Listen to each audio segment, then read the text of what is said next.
be a dramatic change in your life activity so that it would give you a more rounded character to pursue. Welcome back everyone, once again to The Insight. Shout out to the guy in the intro who does a great impression of me when I write these videos. Aye, so today we're looking into the extensive history of English documentarian Louis Theroux.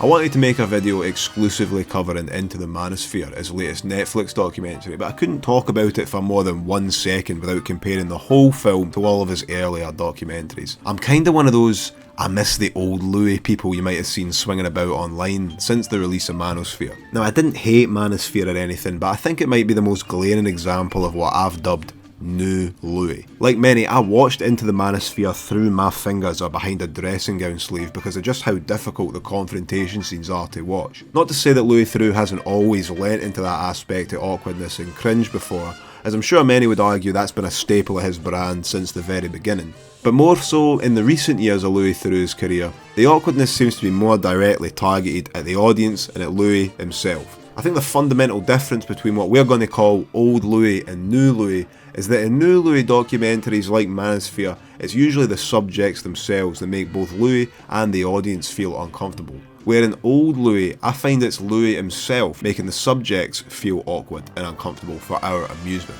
So it's an impossibility for me to talk about Into the Manosphere without going off on multiple Old Louis tangents. So I felt that the only option for me was to do what I do.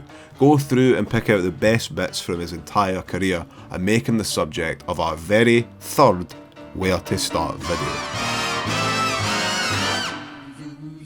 You might think it's a bit of a waste of time doing a Where to Start on Louis. With the Vincent Price video, I wanted to shed some light and maybe put some more respect on the name of a now lesser talked about legend. And with the Jackie Chan one, it was more about where do you choose to begin with such an extensive and long-lasting career like Jackie's. With Louis though, it's probably well argued that he's more culturally relevant today than either of our two previous Where to Start subjects. So to make this Where to Start of Louis Theroux worthwhile, we're not only going to be going through and recommending what I consider to be the very best of his documentaries like with the others, we're also going to take our old/new Louis thesis and try to determine where the transition happens in his career. I considered doing one of my trademark spectrums for old and new Louis, plotting where I thought all of his documentaries lay, but I found that it mostly went in chronological release order from start to finish. So instead we're going to treat the spectrum as a timeline and try and pinpoint when the Louis morph occurs, starting at the very beginning to see how he went from this As the initials MJF, is that known to you? You think Michael J. Fox? What about MJF? to this. Are you getting triggered? Now I'm not going to dive too much into Louis' earlier life in this Where to Start, as Jimmy the Giant's video on him does a great job at recapping his university life and his early big break with fellow documentarian Michael Moore. Although, I'll give you a quick did you know fact. Louis went to school with ex-Lib Dem leader Nick Clegg and used to have to wake him up and give him a newspaper in the morning, as at the time Louis was a junior and Clegg was a senior, and it was a tradition for the juniors to act as like servants for their senior masters or some posh shit that they've come up with. I'm not going to tell you what they called that tradition because YouTube would pull my video in the blink of an eye, but you can look it up if you feel so obliged. So I'm going to skip straight to talking about Louis' first solo project, Weird Weekends, which was offered to him shortly after his appearance on Michael Moore's TV Nation. Weird Weekends is a 3-series television show consisting of 6 30-minute episodes per season. Although as we'll see, this format might be a bit restrictive for Louis' deep dives into the more personal lives of his subjects. But I think Weird Weekends works so well though by focusing on extracting as much humour and light-hearted fun as possible from the interviews. When compared to pretty much any other project in Louis Theroux's career, the tone of Weird Weekends is undoubtedly the most cheerful and playful when it comes to the subject matter and the people Louis decides to interview. Although maybe not as important or as relevant today as some of his other documentaries of this early era, Weird Weekends stands as a true encyclopedia of Louis Theroux and the early development of his style. I think what sets Weird Weekends apart from really any other fly-on-the-wall documentary I've ever seen is the sheer level of participation involved. Louis truly spares no expense in Weird Weekends with taking part in the various subjects he's covering, from wiggling, don't move like that because I'll get the wrong idea, to jiggling. Jiggle jiggle. I like to see you wiggle. It makes me dribble. What's great is that Louis' participation serves two very distinct purposes. For one, it's just fucking hilarious to see our Louis putting himself in all these crazy scenarios, and we get a lot of iconic moments and great laughs from just that alone.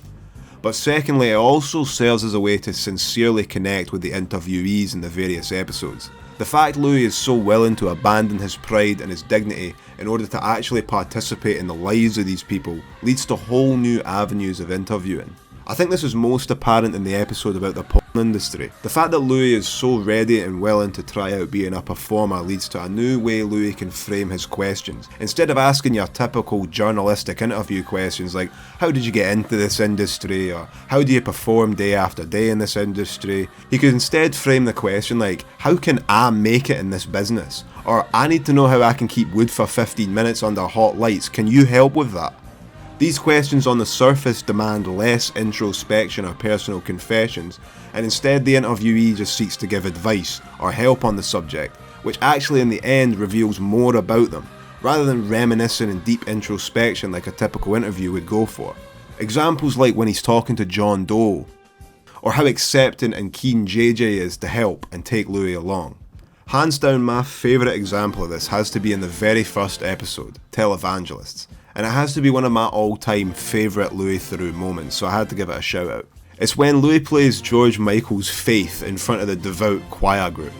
I think this one clip summarises Louis' early style just really quite nicely, as we get to see both the funny and the sincere play out in like a 2-minute interval. Well, I guess it would be nice if I could touch your body. You know not everybody has got a body like you. Well, I'd have to think twice before I give my heart away. It's faith. Reconsider the foolish notion, cause it takes strong hand, baby, but I'm showing you the door. Cause I gotta have faith. Cause I gotta have faith, the faith, the faith. I gotta have faith, the faith, the faith. Oh, yeah, that song's kinda dirty when you listen to the words. That Afternoon Delight was more adult themed than its innocent melody would have you believe. And the thought of loving you is getting so exciting.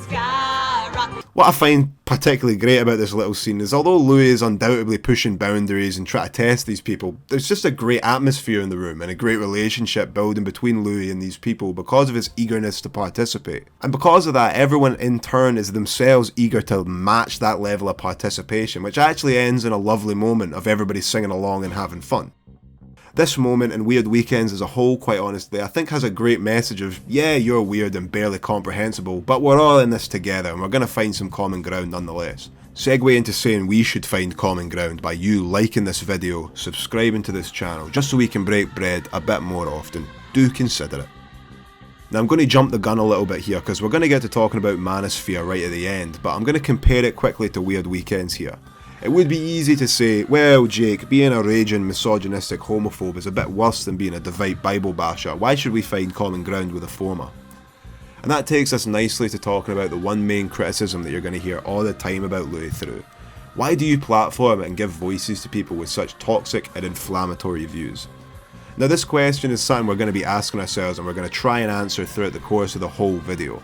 And I think we're going to see how this one piece of criticism has shaped Louis' career a lot going forward. Definitely by the time we hit Manosphere. As today there's a clear effort from Louis to be more antagonistic and more opposed to the toxic answers given, making it clear that he does not in any way endorse the things being said.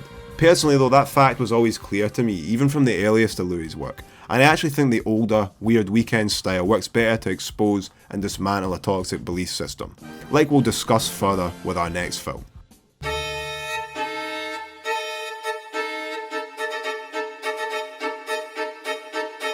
Louis' career throughout the noughties post-Weird Weekend consists of multiple one-off documentaries of film length rather than the TV format from before. Switching to the longer format allowed Louis' slower, more methodical style of building camaraderie and rapport with his interviewees to have more time to fester, and the audience throughout this era gets a lot more detail into the lives of these strange people compared to Weird Weekends. I'd go as far to say this stretch of documentaries in the mid to late 2000s is the golden era of Louis Theroux, and where you can see the very best of his style. I'm personally quite a fan of the one he tried to do about Michael Jackson, and the ballad that trying to organise that documentary entailed is sort of a meta, here's how you make a documentary when everything goes wrong type of film. But the one in particular I wanted to focus on and glaze here is the 2003 documentary film Louis and the Nazis, in which Louis travels to California to meet notorious skinhead leader Tom Metzger, and others along the way, as he explores the modern neo-Nazi movement. This one hits especially harder than any other for me, I think due to how much Metzger in particular invites Louis into his life. I don't think Louis has ever so successfully infiltrated a specific person's way of life and belief system, quite how he did with Metzger here. As much as he got pretty close and personable with some members of the Westboro Baptist Church a few years after this Nazi documentary, I don't remember any of them inviting him on a fucking drinking binge holiday to Mexico with his fucking cracked out Saul Goodman lawyer, and they all end up reminiscing about the good old crime days in fucking Don Eladio's house. The crazy level of acceptance that Metzger has for Louis here is great for the substance of the documentary too. Not that Nazism is a hard subject to make you hate, at least it shouldn't be, but you really do come out of this one just kind of seeing that it's all performative bullshit anyway. I think the very best part of this one is when Louis is taken to meet one of Metzger's clients, a Latin American man by the name of Oscar. And he's perfectly amicable, even polite and friendly with people from other races. Would you consider Tom a friend? Yes, absolutely. No hesitation. Yeah. Yeah. And you'd consider Oscar a friend? I believe so, yes. Yeah, sure. His hypocrisy is so palpable that I actually think the documentary does a fantastic job of dismantling his toxic Nazi beliefs, as it shows them clearly as the cowardly and hypocritical people that they truly are. None of this would have been possible without Metzger accepting Louis fully into his life. In fact, Metzger himself almost needs to be reminded in the documentary that Oscar is a man of a different race to him. And that speaks to me like Metzger was so comfortable with Louis that he actually totally forgot or didn't realise the hypocrisy of showing this aspect of his life. Really interesting stuff and a really formative documentary for me particularly. I think I was about 12 years old when I first watched this, and I always think back to that time and how I was a young, impressionable edgelord. I think how easy it would have been to fall into the same hypocritical cycle of hatred that Metzger himself falls into. As much as Louis is often criticised for platforming views such as Metzger, I think it's still important to note that people do watch these documentaries and do get repulsed by these ideas. People like to point to the Westboro Baptist Church guy who joined the church after watching a Louis documentary as a very clear example of how Louis' style doesn't work and humanises people to the point where the viewers actually end up sympathising and accepting their toxic beliefs. But I think he is a very, very niche example in a long history of millions of other viewers who watch Louis' documentary and go, wow, how could a seemingly regular person believe such a load of shit? And these people never get talked about. So I thought I'd just give my own personal anecdote about being one of them, and I'd make the argument that humanising these extreme people and bringing them back down to reality actually exposes them more than you could ever hope for. Being antagonistic and aggressive can often lead to an uncontrollable confrontation in these interviews, and we'll see that definitely later in our career dive. These later confrontations come out with no clear winners and often serve as an opportunity for the subject to puff out their chest and show signs of strength or gotcha comebacks which might actually inadvertently convince viewers to their side. Metzger instead in this documentary, because he is brought so far down to planet Earth and humanised so much, actually ends this documentary as a somewhat tragic figure. You think I'm not a racist? I'm just No, you're not a racist like I am. A man who sought out hate because it gave him popularity and strength, but is now so obviously too old for this shit. And there definitely seems to be a lot of regret and contradictions in his behaviour towards the end of the doc, especially when he's drunk in Mexico. Yes, technically he's platforming his bile, but when juxtaposed with Metzger's other behaviours and routines, I think most viewers should be able to see the clear contradictions and inconsistencies in Metzger's hatred. You have to understand why people think these things if you want to know how to combat them.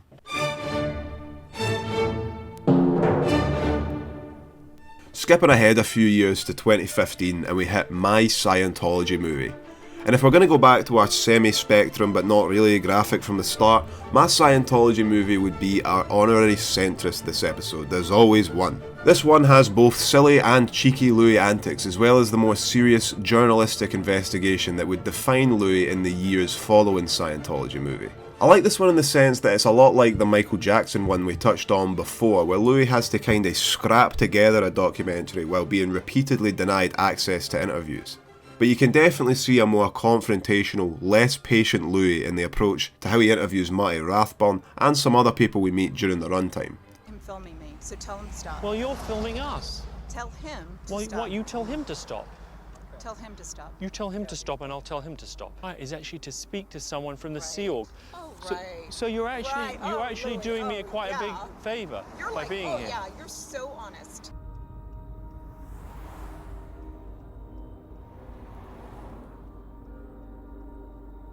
Are you making a documentary as well? It's still quite funny and playful for sure, but there's definitely a more confident and cheeky Louis starting to emerge here. I was looking for an opportunity to talk about Dark Tourist the whole video, and I think this is a good enough place to do it because we can see in the host of Dark Tourist, David Farrier, a lot of the good and bad of Louis' style rubbing off on his influences. Now I know there might not be a lot of people who have seen this one compared to Louis' other work, but this is a recommendation show, so just stay with me here for a second. Dark Tourist is a fucking great programme and it comes highly recommended. Say it, this is embarrassing. No, I don't like anything about this. This whole situation's horrible. I don't like it. And David Farrier has clearly taken a lot of influence from Louis Theroux in his approach to documentary filmmaking. I'm curious about you.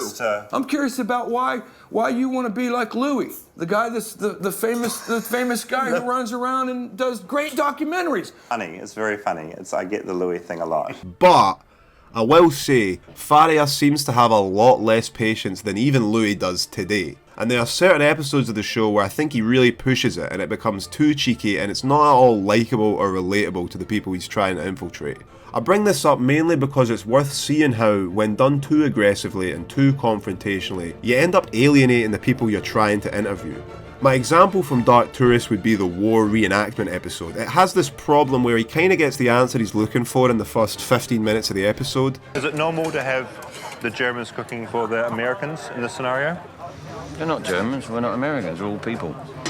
Just because we're in a uniform doesn't mean they're not our friends. Because we're not at war anymore. You know, it's Hollywood. It's everybody's cross-dressing, plan dressing. It's just, yeah, it's playtime, isn't it? And then proceeds to just push buttons and kind of be a bit silly for the rest of the episode. Louis has a similar problem here in Scientology Movie, I think, where a lot of the drama around David Miscavige and the weird behaviours of the Scientology followers is kind of lost during the movie reenactments and silly casting Tom Cruise scenes. Also, the interviewing style gets really overly confrontational at some points in my opinion. Defend myself, yourself. I have to be subjected to this shit, and I gotta take this shit from him. All right, forget it, Marty. I'm not. You know, f yourself. Truly. I consider myself fucked. I don't know what to say now. My Scientology Movie isn't a bad Louis Theroux project by any means, but I single it out specifically because I think it marks the main turning point in Louis Theroux's career. I do admit though that a lot of the changes in Louis' approach could be chalked up to the more challenging and violent subject matters he chooses to cover in his documentaries. And as we go a few years down the line, many of the responses from interviewees come with the knowledge and pre-assumptions of Louis' reputation and growing fame. This could be a rather mundane, though reasonable explanation for the changes we've discussed between old and new Louis. It's worth saying here that I don't think the transition is awful and that I hate it or anything. In fact, I think it's quite a natural transition for a filmmaker like Louis to make as they get older, wiser and more mature. However, I would argue that the responses and the insight we get into the lives of these wacky people never quite hit the same as that golden era of Louis Theroux. The people in future documentaries often seem to be acting for the camera or suspiciously try to work Louis out, rather than what I think are the more honest and genuine beliefs and opinions, like we saw with Metzger.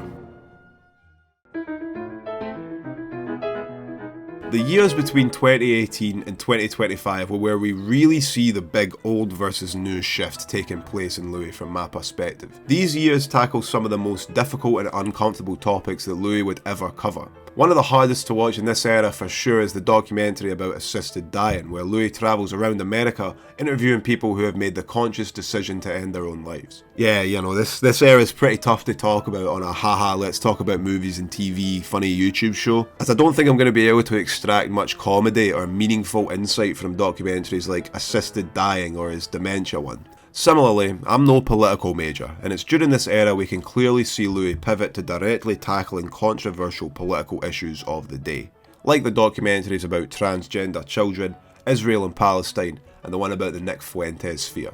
So likely I wouldn't have an easy time getting many laughs out of them really. I know, I'm the woke critical drinker, I should be better than this, but you try to make a good YouTube joke about dementia patients, go on, I fucking dare you. For that reason, take those few I mentioned as my own personal recommendations for this section, and we can move on to talking about Manosphere. I suppose I should kind of answer the floating question that I'm kind of posing, is this era worse than Weird Weekends? Well, that directly depends on what you look for in a documentary, quite honestly. I personally like Weird Weekends more because I don't feel the need for a shower directly after it, but I know there's a lot of harrowing documentary enjoyers out there, so hopefully you can pick your poison from this list we've curated so far. We should stop stalling and get to the big one though.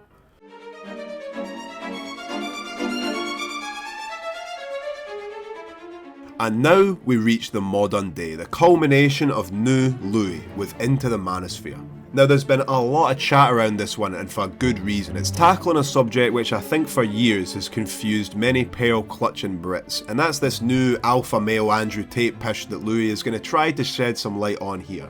And who better than Louis Theroux to do this, right? Louis has always had that kind of pearl-clutching, upper middle class British vibe to him throughout all his work. And especially to a British audience, I think that vibe makes a lot of the earlier stuff easier to digest. I've actually always wondered if Louis plays better to a British audience. That's something we could maybe discuss in the comments. Still, going into Manosphere, I was ready to see Louis work his charm in a more aggressive and widespread movement. When I saw the trailer, I was expecting Louis to pretty much just stay silent through the majority of the film and let the interviewees dig their own grave. And for the most part, I'd say that's what we got. There's certain parts that really shine, like I was a big fan of how he approached the Myron Gaines and Fit and Fresh podcast segment. This interview here was probably my favourite part of the whole documentary, as you can really see just how weird and unappealing these guys are when they're in a room with normal people and not on a carefully curated podcast. For me, this interview was great because it forces Gaines here to explain his robotic and fucking barbarian views in front of two fairly normal people. I don't know, but this guy always looks to me like he's reading from like a teleprompter, and he looks like he's in an advert or a commercial or something, and seeing the reactions to what he's saying from just a normal person close to him who isn't acting, I think is really revealing. It shows just how alienating and abnormal these things sound. Not to mention, I'm pretty sure Angie left Gaines like a week after this documentary released, but I didn't really want to go digging to find out more details for the video, and I don't think you should either. I just think she'll be pretty worried about her privacy right now, so I decided not to, but still a great interview. On the flip side from that great interview though, you can definitely see, especially towards the end of the documentary, and especially with Mr. Tiki-Talkie here, that Louis starts to lose the trust he had been building, and his reputation catches up to him to allow for Mr. Tiki-Talkie and his chat to essentially deflect questions back at Louis. And the final big confrontation for me, it just turns into a pretty difficult to watch shouting match, with each side just hurling accusatory questions back and forth. It's a bit disappointing to see it go down like that for me. I don't think you get the same level of insight into the lives of these people as you do with the Golden Age really. They get defensive and shut themselves off in a way that's really difficult to watch play out on screen. It's no the good kind of awkward and uncomfortable we get with like the Faith sing-along, at least for me. It's hard to pinpoint one single difference in Louis' approach that leads to this explosive confrontation here, and again, maybe it is just the simple, mundane answer of he's just too famous to successfully hide in plain sight anymore. It'll be interesting to hear the responses to this video. If you guys think that the newer, more aggressive style is a better fit for Louis nowadays and feels more appropriate, considering the more recent topics he's chosen to cover. Louis' documentary style has become more popular now than ever before, and with documentaries like Louis and the Nazis specifically, they often feel like they ring truer and have more relevance today than when they came out. I think that Louis Theroux realises his responsibility and his voice as a filmmaker now more than ever before. But I personally think there's room in the world for another Weird Weekend style programme. I miss the old Louis, it's true. But what I won't deny is that Louis Theroux has evolved, and he's adapted his work successfully to the changing times. And with the amount of direct influences remaining extremely popular and still keeping the legacy going, we may still see the very best from Louis Theroux in the following years. Cheers. See you next time.